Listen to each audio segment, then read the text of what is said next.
스가랴 14장 8절에서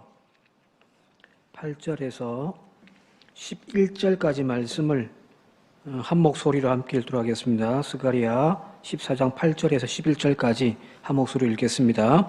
그날에 생수가 예루살렘에서 솟아나서 절반은 동해로 절반은 서해로 흐를 것이라. 여름에도 겨울에도 그리하리라. 여호와께서 천하의 왕이 되시리니 그날에는 여호와께서 홀로 그의 이름이 홀로 하나이실 것이라. 온 땅이 아라바같이 되되 게바에서 예루살렘 남쪽 림몬까지 이를 것이며 예루살렘이 높이 들려 그 본처에 있으리니 베냐민 문에서부터 천문 자리와 성모퉁이 문까지 또 하나넬 망대에서부터 왕의 포도주 짜는 곳까지라.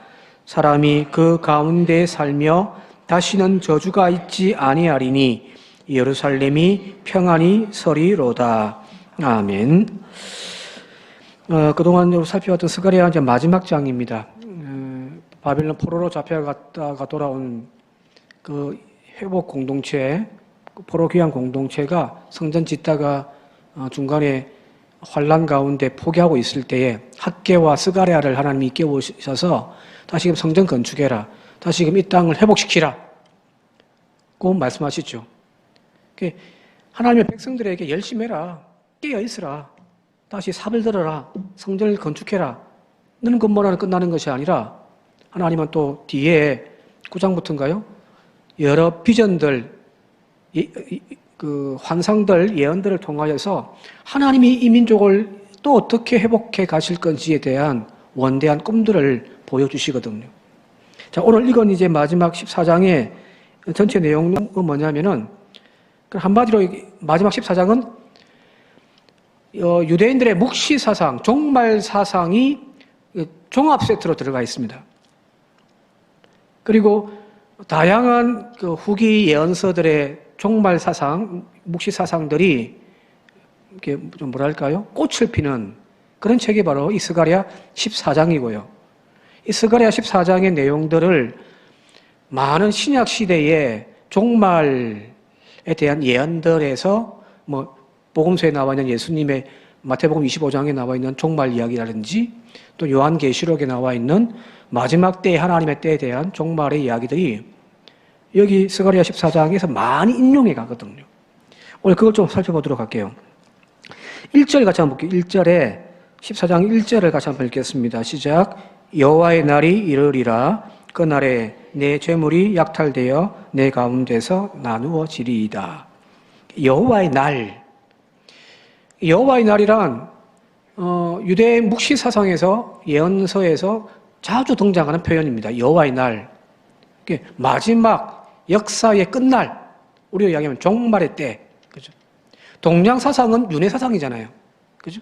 끊임없이 반복되어지는 돌고 도는 그 세계를 가지고 있지만 여기 기독교는 하나님의 천지를 창조하시고 그리고 이 땅의 역사가 끝이 있다라는 이야기입니다. 그 끝의 날, 그게 여호와의 날이거든요. 이 날은 철저하게 하나님과 대적하는 세력들, 창조주 하나님, 그 하나님의 대적 세력들, 세상을 향하여 완벽하게 이제 심판하시고 또 한편에서는 동전의 양면처럼 하나님의 구원받은 백성들에게는 완전한 구원의 날이기도 합니다. 그죠? 이 날이 이게 사실 두려움의 날이기도 하지만 또 한편으로는 우리에게는 기쁨의 날이죠. 자, 그런데 하나님께서 이 여호와의 날 마지막 때에 세상을 열방을 향하여 심판하시는데 그 심판하는 방법이 여기 스가랴 14장에는 조금 특이해요. 2절 말씀 같이 한번 읽어볼게요. 2절 시작. 내가 이방 나라들을 모아 예루살렘과 싸우게 하리니 성읍이 함락되며 가옥이 약탈되며 부녀가 욕을 당하며 성읍 백성이 절반이나 사로잡혀 가려니와. 어떤 성서학자들은 이거 묵시사상의 성격을 쫙 빼버리고 그냥 쭉 앞으로 역사로 돌려서 바벨론 포로로 잡혀가던 그 시대를 연상하여 적은 거다라고 또 이야기하지만 그 시대부터 이미 이제 이사야의 예언에도 나와 있듯이 이미 역사의 종말이 시작되고 있는 거거든요.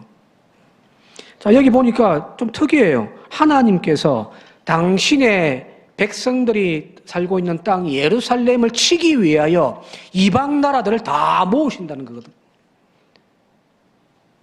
자, 하나님의 백성, 하나님의 나라, 그 나라를 보호하시고 그 나라를 책임지시겠다고 하는 것이 바로 하나님의 언약입니다. 그죠? 언약이란 계약이잖아요. 계약을 맺고서 이 언약을 지켜 행하면 너는 나의 백성이 되고 나는 너희 하나님이 될 것이다. 그래서 내가 너희들을 책임지겠다. 신명기 32장 10절을 보게 되어지니까 여호와께서 그를 황무지에서 짐승이 부르짖는 광야에서 만나시고 호위하시며 보호하시며 자기의 눈동자같이 지키신단 말이에요. 그죠? 왜? 약속했잖아요. 언약 관계를 맺어서 내가 너 끝까지 책임져 준다. 네가 내 품 안에 머물러 있으면 내가 너의 울타리가 되어주고 보호막이 되어주겠다. 그죠? 광야에서 불기둥으로 또 구름기둥으로 그들을 보호하시고 인도해 가신 하나님. 열왕기하 19장 보게 되어지면 다윗과의 언약도 언급되거든요. 내가 나와 나의 종 다윗을 위하여 이 성을 예루살렘 성을 보호하여 구원하리라 하셨나이다. 다윗에게 약속한 것이 이 다윗의 왕위가 영원히 갈 거다. 그것도 언약, 다윗의 언약이거든요. 하나님의 언약의 관계에서 이스라엘은 예루살렘은 보호의 대상입니다. 그죠? 그런데 지금 하나님이 뭐라고 말씀하시냐면 2절 앞부분에 여호와께서 친히 이방 나라들을 일으켜 그들을 통하여 예루살렘을 치게 하겠다라는 거예요. 보호해야 할 자기 백성을 오히려 다 불러 모아가지고 치게 하시겠다라고 하는 이 하나님의 말씀이 이해가 안 되잖아요. 하나님의 계약 위반처럼 보여집니다만은 사실은요, 이미 하나님의 백성 유대가 혹은 북이스라엘이 하나님과의 계약 관계를 파괴해버린 거잖아요. 하나님을 버리고 이방신을 섬겼단 말이에요. 계약이 깨진 거죠. 그러니 하나님이 그 백성을 향하여 공의로 심판하시겠다는 겁니다. 우리도 마찬가지예요. 그죠? 하나님의 자녀지만 하나님이 오냐 사랑으로만 보호로만 우리를 지켜주시만은 아니에요.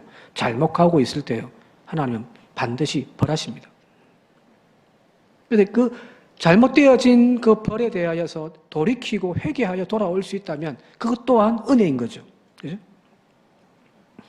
자, 그런데 하나님이 지금 이방 손을 통하여서 하나님의 백성들을 벌하시는데 그 벌하심이 책망이 때리심이 그냥 죽으라 하고 때린 것이 아니라는 거잖아요. 그죠? 멸망시키기 위하여 하나님이 징벌의 매를 드신 것이 아니라 바로 정화입니다. 불순함. 유대 백성들 가운데 들어와 있는 세상의 때들, 죄악들을 하나님이 깨끗하게 씻어내기 위한 정화의 과정으로 이스라엘 백성들에게 하나님께서 지금 징벌을 하시겠다는 거예요. 2절 마지막 부분이 이렇습니다. 성읍 백성이 절반이나 사로잡혀 가려니와 남은 백성은 성읍에서 끊어지지 아니하리라. 이게 하나님의 마음이잖아요. 내 백성 숨통을 끊어놓기 위해서 하나님이 심판하시는 것이 아니라 그들의 죄악을 정화하기 위한 하나님의 징벌일 뿐입니다. 히브리서 12장 11절에 무릇 징계가 당시에는 즐거워 보이지 않고 슬퍼 보이나 후에 그로 말미암아 연단받은 자들은 의와 평강의 열매를 맺습니다. 그죠? 여러분, 매를 무서워만 하지 마십시다. 사랑의 매도 은혜입니다. 내가 잘못 가고 있을 때 하나님이 호통을 치시는 거죠.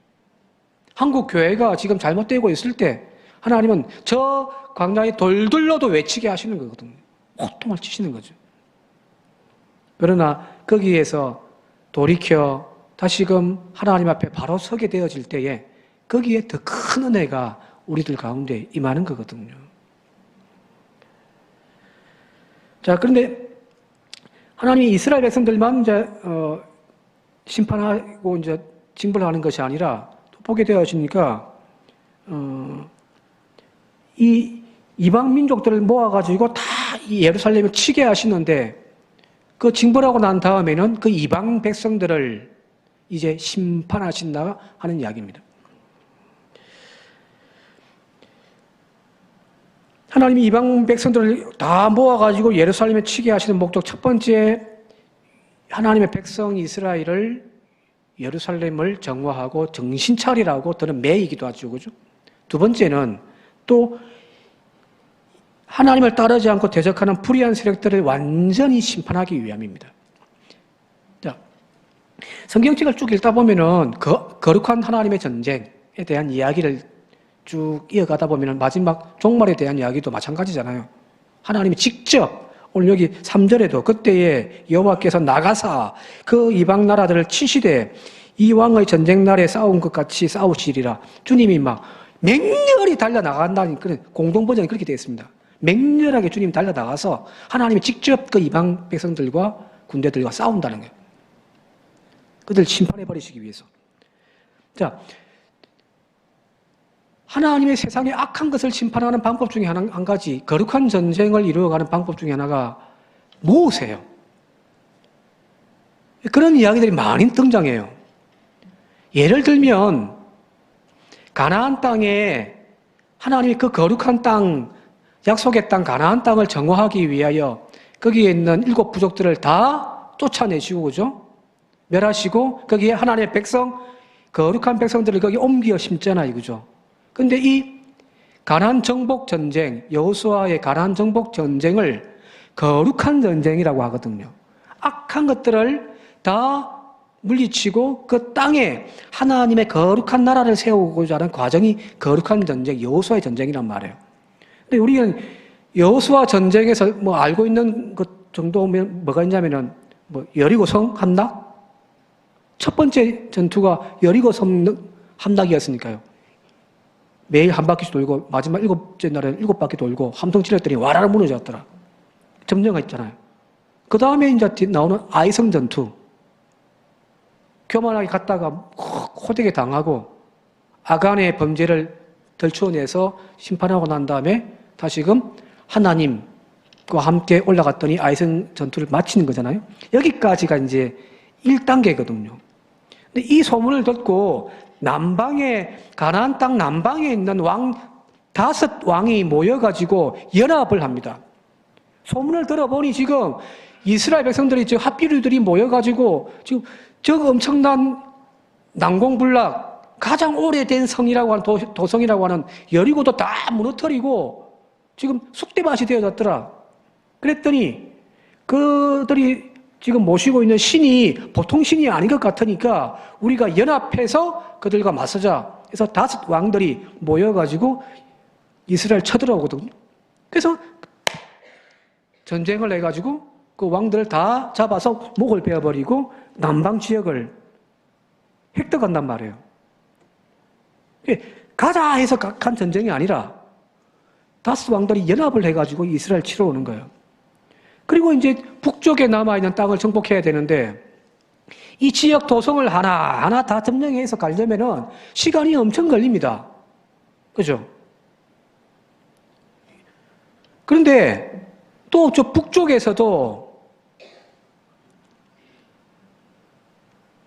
그 북쪽의 지역에 여러 세력들이 또 연합을 해가지고 또 이스라엘을 향하여 쳐들어온단 말이에요.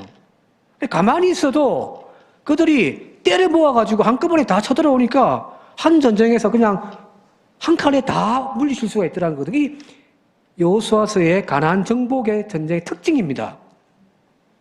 하나님이 모아가 보내주신단 말이에요. 모아서 또 보내주시고요. 그러니 여기저기 쫓아다니면서 전쟁할 필요가 없죠. 모아서 한꺼번에 확 치면 되니까요. 그게 하나님의 전쟁의 특징입니다. 여호와의 날, 세상의 마지막 때 하나님이 불의한 세상의 세력들을 하나님이 일일이 다 쫓아다니면서 미국 깨부수고, 미국 깨부순다면 이상한가요? 이 나라 깨부수고 저 나라 깨부수고 불의한 세력 여기 또 전쟁하고, 그게 아니라 한 군데 다 불러 모아요. 어디로요? 예루살렘으로요. 요한계시록의 표현하면 무기또 전쟁했어요. 하말겟돈. 자, 요한복음 5장 같이 한번 볼까요? 요한계시록 19장. 마지막 때에 이제 영적인 대전쟁이 일어나잖아요. 그죠? 요한계시록 19장 19절 20절까지 한번 읽어볼게요. 시작. 내가 그 짐승과 땅의 임금들과 그들의 군대들이 모여 그 말탄 자와 그의 군대와 더불어 전쟁을 일으키다가 짐승이 잡히고 그 앞에서 표적을 행하던 거짓 선지자도 함께 잡혔으니 이는 짐승의 표를 받고 그의 우상에게 경배하던 자들을 표적으로 미혹하던 자라. 이 둘이 산채로 유황불 붙는 못에 던져지더라. 그 천년 왕국이 있고 난 다음에 잠시 미혹하는 영들이 이제 풀려나가지고 세력을 만들어가지고 하나님의 예수 그리스도의 군대와 이제 일전을 벌이는 거잖아요, 이거죠. 그게 나와 있듯이 다 땅의 임금들이 다 연합을 해가지고 하나님의 군대와 일대 대전쟁을 일으키는 그것으로 역사의 마지막을 장식한다고 되어 있거든요. 오늘 본문 말씀이 바로 그 말씀이에요. 단순하게 정신 못 차리고 있는 하나님의 백성은 예루살렘을 일깨우기 위한 방법도 있지만 또 한편에서는 세상의 모든 악한 것들을 다 불러 모아가지고 하나님께서 한 번에 치시겠다라고 하는 하나님의 계획인 겁니다. 마지막 때에 아마 이런 세계 대재전이 일어날 거다라고도 예측할 수가 있는 거죠. 1차 세계대전, 2차 세계대전 부분적으로 일어났지만 역사의 마지막 때 하나님께서 악의 세력과 하나님의 백성들이 싸우는 영적인 대전쟁이 일어날 거라는 겁니다. 자, 이렇게 다 불러 모으는 이유가 뭘까요? 한꺼번에 한자리에 악한 것들 다 불러 모아놓고서 하나님의 백성과 대적하여 전쟁하게 하게 하는 이유가 뭘까요? 그 이유를 저는 요 근래에 좀 알 것 같습니다. 뭐냐면 총선, 앞으로 이제 4월 10일인가요? 총선 있잖아요, 그죠? 선거는 총성 없는 전쟁이거든요. 권력을 잡기 위한, 옛날에 권력을 잡기 위해서는 총칼독을 나가서 실제로 전쟁을 해서 이제 이긴 사람이 권력을 잡는 거잖아요. 지금은 그렇게 하지 않잖아요, 민주적으로. 선거를 통해서 전쟁하는 겁니다. 총선에요, 양보 같은 거 없습니다. 그죠? 서로 막 자기가 내가 최고다 하면서 이제 싸우는, 한판에 싸움이 일어나는 게 총선이잖아요. 그런데 이번 총선을 보게 되어지니까 민주당 내에 수박들이 누군지가 다 드러나잖아요. 수박이 뭔지 압니까? 겉은 초록색인데 안은 빨개요. 민주당의 3선, 4선, 5선 했던 사람들 민주당 간판 들고 국회의원 했는데 속을 들여다보니 국민의힘당이 있는 사람들도 있더란 말이에요. 그러니 그들이 경선에 떨어지고 난 다음에 다 국민의당 가버리고 탈당해버리고 수박들이 누군지가 다 드러나잖아요. 그죠? 전쟁의 한복판에서 이때는 선과 악 혹은 내 편, 네 편 싸우는 그 전쟁터에서 가운데가 없어요. 하나님 편이든지 악의 편이든지 편이 확 나누어진단 말이에요. 왜 하나님이 한 군데 다 모아서 하나님의 나라 백성인 예루살렘을 치게 하시는가? 그 이유는 뭘까요? 여기에 설 건가 저기에 설 건가를 분명하게 가르치는 것이 바로 마지막 때의 하나님의 영적인 전쟁의 과정이라는 겁니다. 오늘날 우리처럼 그냥 회색지대에 예수 믿는지 안 믿는지 교회 다니는 사람인지 아닌지 교회 올 때는 교인의 옷을 입고 교회 세상 나갈 때에는 세상 옷을 입고 사는 이중적인 삶을 살아가고 있는 그런 우리들에게 이 영적인 마지막 때에는요 설 자리가 없어요. 자, 계속해서 한번 읽어볼게요. 4절 말씀요. 비슷한 이야기인데 4절 말씀 시작. 그날에 그의 발이 예루살렘 앞 곧 동쪽 감람산에 서실 것이요 감람산은 그 한가운데가 동서로 갈라져 매우 큰 골짜기가 되어서 산 절반은 북으로 절반은 나무로 옮겨질 것이다. 이제 예루살렘 있으면 예루살렘 동쪽으로 언덕이 있으면 푹 파여가지고 골짜기가 있습니다. 이게 기드론 골짜기예요. 푹 파여가지고 기드론 골짜기에서 이제 다시 산 하나가 조그마한 야산 하나가 뻘떡 튀어나왔는데 여기가 감람산입니다. 여기 나와 감람산요. 근데 주님이 이 예루살렘 동쪽 감람산 위에 탁 내려오셔가지고 두 발로 탁 서시는데 발이 두 개니까 두 발을 딱 딛고 있으니까 그 가운데가 쫙 갈라지더란 말이에요. 그죠? 그러면서 이제 쫙 갈라지면서 하나는 북쪽으로 쫙 올라가고 하나는 남쪽으로 쫙 갈라지면서 큰 골짜기가 생기더라는 이야기입니다. 무슨 말일까요? 여기 우리 성경 번역에서는 남쪽, 북쪽 이렇게 되어 있는데 전에 말씀드렸듯이 유대인들의 히브리어에는 동서남북이라는 단어가 없다고 말씀드렸잖아요. 그죠? 동서남북이 없어요. 앞쪽, 태양을 떠오르는 앞쪽을 항상 보고 있는데 그 앞쪽이 동이고요. 자, 오른쪽은요. 뭐죠? 남쪽이에요. 왼쪽은요. 북쪽이에요. 뒤편은요. 서쪽이겠죠. 그죠? 거기 이제 그 개념이 앞이 동, 뒤가 서, 오른쪽이 남, 왼쪽이 북이에요. 히브리 말로 그렇게 돼 있단 말이에요. 자, 그러면 무슨 말일까요? 남쪽, 북쪽과 남쪽으로 쫙 골짜기가 갈라져 옮겨져 가더라. 무슨 말일까요? 남쪽은 유대인의 관념에 좋은 겁니다. 선한 겁니다. 왼쪽은요, 악한 거예요. 그래서 예수님의 십자가에서 오른쪽 죄인과 왼쪽 죄인, 누가 선하고 누가 악할까요? 쉬워요. 오른쪽이 선해요. 왼쪽이 악해요. 이 유대인의 관념이에요. 오른쪽은 선한 것, 왼쪽은 악한 것. 그래서 여러분 잘 아시는 예수님의 말씀 중에 마태복음 25장 33절에 양은 그 오른편에, 염소는 왼편에 두리라. 이제 양과 염소를 이제 마지막 최후 심판하실 때 양과 염소를 다 가르잖아요? 양은 어디로요? 오른쪽에. 왜? 오른쪽에 선한데니까. 염소는요, 들여받고 지 고집대로 하는 염소는 왼쪽으로. 자, 이 말은 무슨 말일까요? 남쪽과 북쪽으로 쫙 갈라지더라. 남쪽은 오른쪽입니다. 선한 하나님의 믿음을 지켰던 양들이 서 있는 자리, 왼쪽 염소, 양의 탈을 서고 있는데 아까 사진에 보니까 양이랑 염소랑 좀 확연하게 차이 나죠, 그죠? 다시 한번 보여줄래요? 차이 많이 나죠, 그죠? 안 그래요. 중동 지방에 가면은 양이랑 염소랑 차이가 없습니다. 구별 못 합니다. 먹동만이 이제 대충 알아요. 근데 섞여 있다 보니까 양인지 염소인지 몰라요. 하나님이 그걸 쫙 가르시고 오른쪽에 양을, 왼쪽에 염소들을 가르치는 거죠.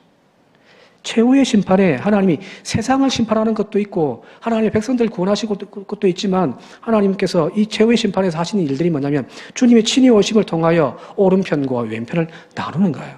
중간에 회색 지대요? 없습니다. 교회 나가서 주여 주여 한다고 다 구원받는 게 아니라고 이야기하고 있잖아요. 그죠? 따라서 우리의 신앙생활에도 양의 탈을 선 이리와 염소의 삶을 우리는 경계해야 합니다. 교회 안에서는 교인, 밖에 나가면 세상 사람, 그런 신앙생활 우리는 경계해야 된단 말이에요. 현재는 그것이 먹힐지도 모릅니다.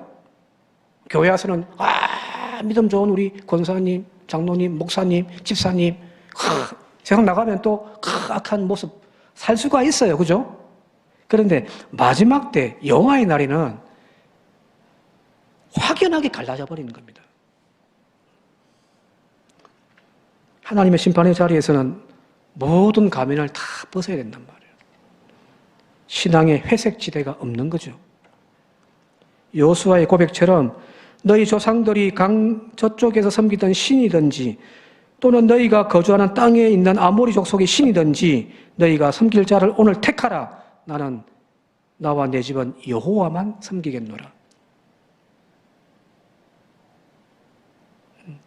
이것도 저것도 섬기는 것은요, 하나님 섬기는 것이 아니에요. 이스라엘 백성들이 그렇게 신앙생활을 했거든요.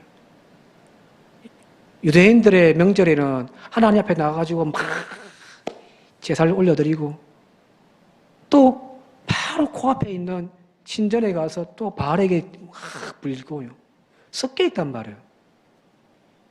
그 주님은 그걸 오냐, 믿음 생활 잘한다 칭찬하시던가요? 아니거든요. 하나님은 오직 한 분입니다. 하나만 선택하셔야 됩니다. 결정을 하셔야 되는 거죠. 그죠?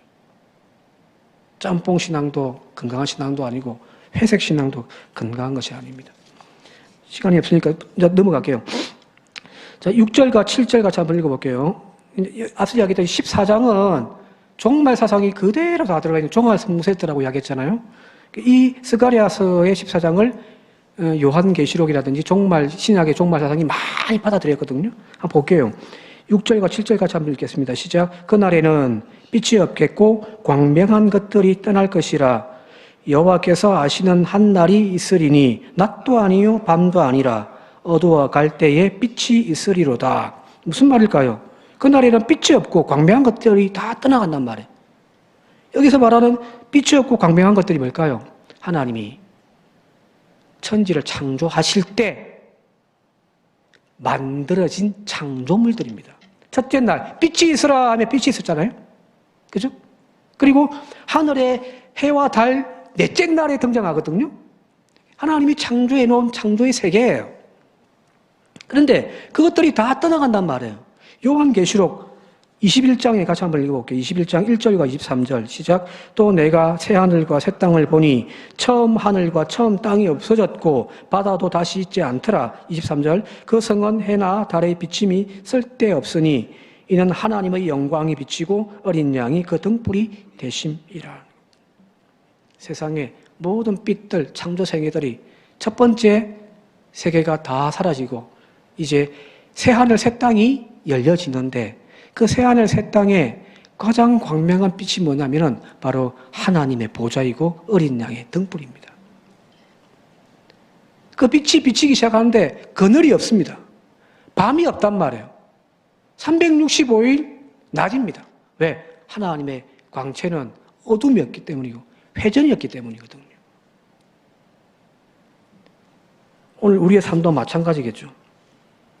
참된 진리, 참된 생명, 영원하신 빛 주님을 내 인생으로 모시고 살 때 비로소 내 삶에 참 빛이 임하는 겁니다.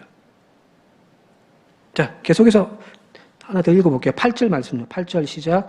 그날에 생수가 예루살렘에서 솟아나서 절반은 동해로 절반은 서해로 흐를 것이라. 여름에도 겨울에도 그러하리라. 어디서 많이 본 것 같죠, 그죠? 생수, 그죠? 에스겔 47장에 나와 있는 생수의 강이 흘러가지고 쭉 하는 그 이야기, 똑같은 이야기를 또 요한계시록에서 하고 있으니까요. 요한계시록 22장 제가 읽어드릴게요. 또 그가 수정 같은 맑은 생명수의 강을 내게 보이니 하나님과 및 어린 양의 보좌로부터 나와서 길 가운데로 흐르더라. 강 좌우에 생명나무가 있어 12가지 열매를 맺되 달마다 12달마다 매달 열매들이 맺고 그 나무 잎사귀들은 만국을 치유하기 위하여 있더라. 생명수 강 이야기가 요한계시록에 있단 말이에요. 그죠? 그러니까 스가랴 14장을 이해하려면 그냥 요한계시록에 여러분 알고 있는 이야기들을 이해하시면 되는 거예요. 마지막 때 하나님의 새하늘 새 땅이 여기 등장하는 거죠. 그리고 마지막 결론입니다. 11절 같이 한번 읽어볼게요. 11절 시작.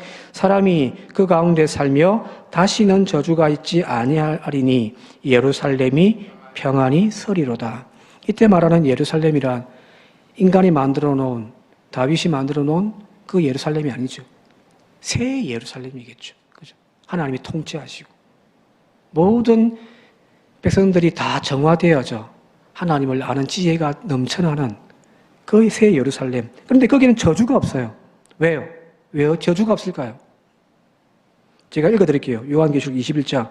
하나님의 장막에 사람들과 함께 있음에 하나님이 저희와 함께 거하시리니 저희는 하나님의 백성이 되고 하나님은 친히 저희와 함께 계셔서 모든 눈물을 그 눈에서 닦아주시니 다시는 사망이 없고 애통하는 것이나 곡하는 것이나 아픈 것이 다시 있지 않기 때문입니다.